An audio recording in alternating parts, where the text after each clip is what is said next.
নমস্কার বন্ধুরা, কেমন আছো সবাই? আশা করছি তোমরা সবাই খুব ভালো আছো। আর ক বাজে আছে জন কজন? এই যে এখন বাবাদের ধান বওয়ার কাজ চলছে। এতটা ধান সকাল থেকে বওয়া হয়ে গেছে। আর যেদিন ঢালাই ছিল সেই দিন, মানে তার আগের দিন আর কি, ধান কাটা ছিল। তো এই যে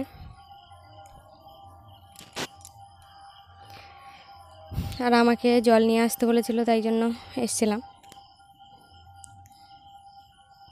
এই ধান আবার ঝাড়ার পালা, মানে একের পর এক পুরো কাজ। গ্রামের দিকে মানুষরা কিন্তু সব সময় কাজে ব্যস্ত, কারোর ফাঁকা থাকে না কোনো সময়।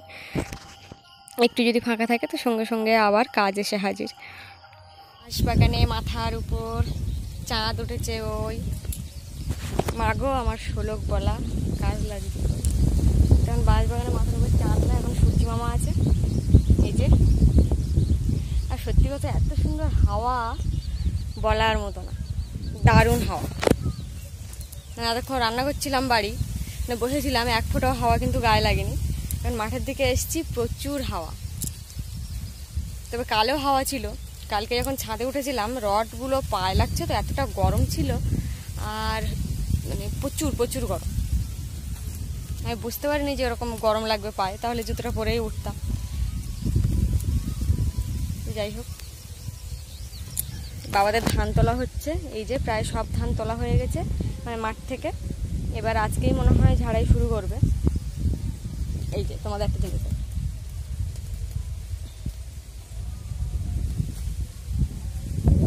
যে তুললাম, এই যে বাঁশের যে ছোট মতো যে পাতা, একদম কচি তুললাম। এটা কিন্তু মানে ছোটোবেলায় আমরা এরকমভাবে খেতাম আর কি। তখন তো অত বুঝতাম না, তো বেশ কচি কচি মতো থাকে, নরম থাকে। মানে কী যে খেতাম জানি না, কিন্তু এখন খেয়ে বুঝতে পারছি আর কি, একটু নোনতা নোনতা টাইপের কেমন একটা। তখন এইগুলোই মানে এইভাবে খেতাম আর কি। আর তার সাথে তোমাদের আরেকটা জিনিস দেখাচ্ছি, তো দেখলে বুঝতে পারবে। এই যে বাঁশের যে পাতাটা, এটা কিন্তু এইভাবে সরু করে দুটো ভাগ করে, মানে একদম তো বন্ধ থাকে, কোনো হাওয়া বাতাস যাওয়ার জায়গা থাকে না। তো এটা আবার দুই ভাগে সমান করে গুলিয়ে গুলিয়ে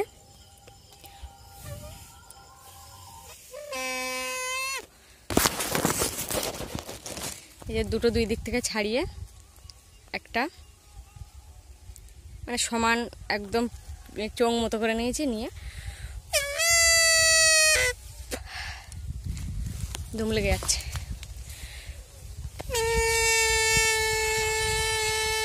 তোমরা কে কে এরকম কাজ করেছো অবশ্যই কিন্তু কমেন্টে জানিও। তো জন 5 জন আছে, বাবা মা ধরে আর ওরা ধরে 5 জন মোট।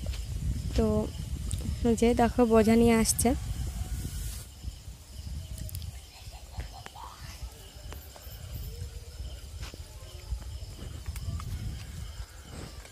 কল কলের জল খাও?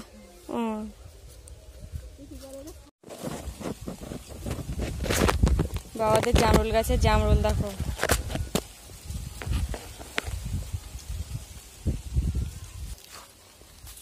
যে লঙ্কার চারা কিন্তু সব ছাগলে খেয়েছে, খেয়ে খেয়ে আর রেখেছে।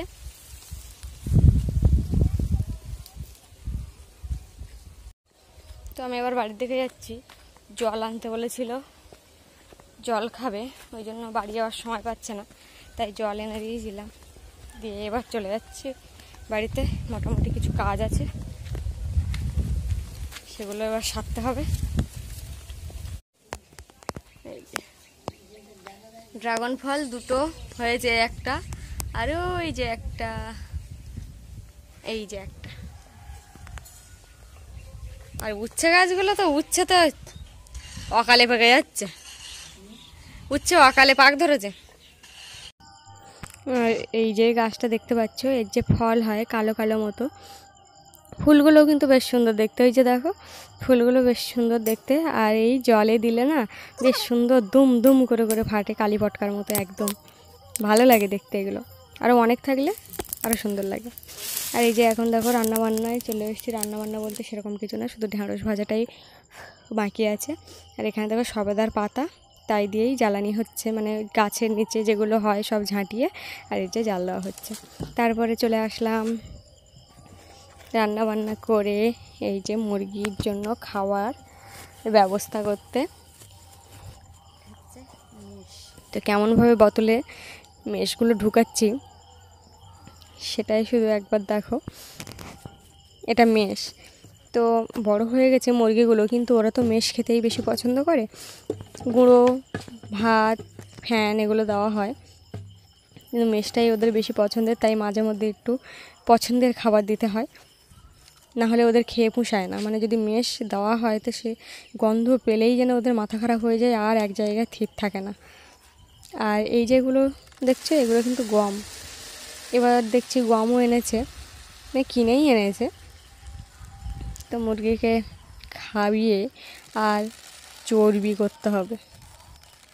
আগেরগুলো যে মুরগিগুলো ছিল, আগের বড়গুলো, সেগুলো তো সব খাওয়া হয়ে গেছিলো, কারণ চারিপাশে এত অসুখ ধরেছিল যে খেতেই হয়েছিল মুরগি, না হলে সব এমনি মরে যেত আর কি।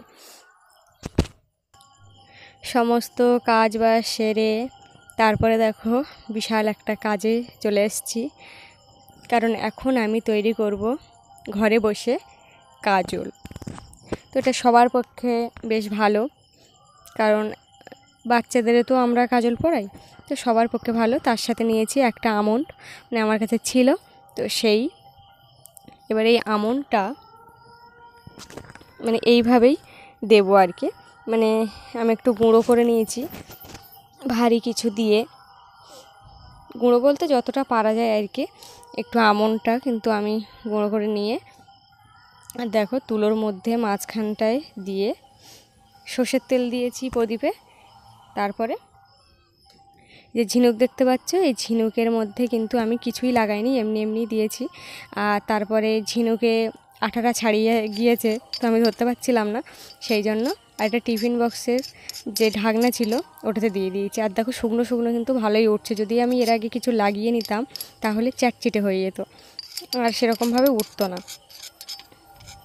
দেখো বেশ শুকনো গুঁড়োটা বেশ ভালোই উঠছে। আর টিফিন বক্সে কতটা হয়, টিফিন বক্সের ঢাকনায় ওই স্টিলেরটায়, তো এইভাবে বসালে একটু সলতেটা বেশ সুন্দর করে তুলতে হবে যেন অনেক দূর ধোঁয়াটা ওঠে। তো আমি একটা টিপের আমার খালি কৌটো ছিল, সেটাতেই কাজলগুলো আমি রেখে দিচ্ছি, মানে কালিগুলো, এখনও কাজল তৈরি হয়নি, রেখে দিচ্ছি। তাতে কিন্তু আমি মিশিয়েছি, যেহেতু ফোনটা ধরার অসুবিধা হচ্ছে ওই জন্য আমি হয়তো তোমাদের ভালো করে দেখাতেই পাচ্ছি না, কিন্তু বলে দিচ্ছি, ঘি মিশিয়েছি অল্প করে, বেশি দিলে জল জল হয়ে যাবে ওই জন্য। আর এই যে দেখো ওয়াটারপ্রুফ একদম, মানে জলে দিলে উঠছে না। তোমরা একবার চেষ্টা করে দেখতে পারো বাড়িতে। আর টিফিন বক্সেরগুলো দেখো কতটা পুরো মানে মোটা হয়ে উঠেছে, অনেকটাই কাজল হবে,